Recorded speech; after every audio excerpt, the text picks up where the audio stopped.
Lead passage Loksatta संपादकीय para. अंधश्रद्धा निर्मूलनासाठी आयुष्य वेचणारे डॉक्टर नरेंद्र दाभोलकर यांच्या हत्येप्रकरणी न्यायालयाचा निकाल एकदाचा लागला. यात दोघे दोषी ठरले, ज्यांना जन्मठेपेची शिक्षा सुनावली गेली. तिघा आरोपींची सुटका झाली इत्यादी तपशिलास इतक्या वर्षांनी तितका काही अर्थ राहत नाही. हे आणि अन्य काही असे मुद्दे चिवडत बसणे चर्चा करणाऱ्याचे तेवढे समाधान होईल, परंतु डॉक्टर दाभोलकरांचे कुटुंबीय आणि अंधश्रद्धा निर्मूलनाच्या महत्त्वाच्या कार्यातील त्यांचे असंख्य पाठीराखे यांच्यासाठी या चर्चेतून काहीही हताश लागणार नाही.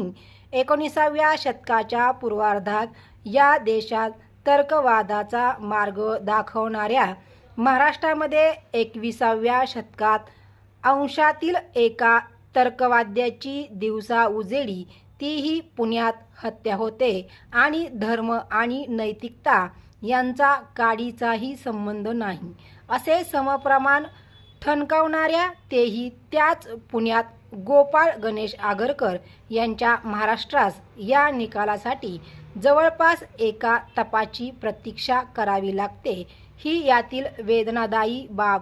खरे तर येथील मुख्यमंत्र्यांच्या शासकीय निवासस्थानी अशाच एका बापूची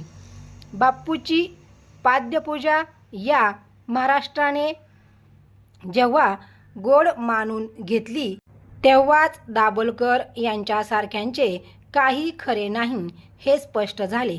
तरीही अंधश्रद्धा निर्मूलन, जादूटोणा प्रतिबंधक कायदा इत्यादींसाठी दाभोलकर प्रयत्न करत राहिले.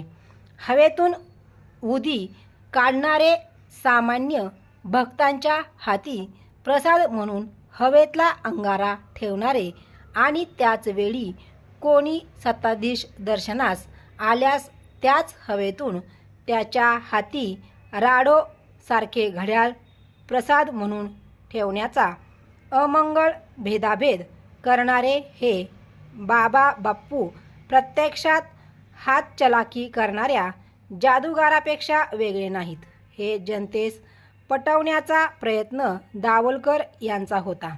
त्यात त्यांची हत्या झाली. त्या निकालात किती दोषी किती निर्दोष इत्यादी निरर्थक चर्चेपेक्षाही एक मुद्दा महत्त्वाचा ठरतो. पॅरा. तो म्हणजे दाभोलकर यांची हत्या करणाऱ्यास शासन हवे असे मुळात शासन व्यवस्थेस वाटत होते काय?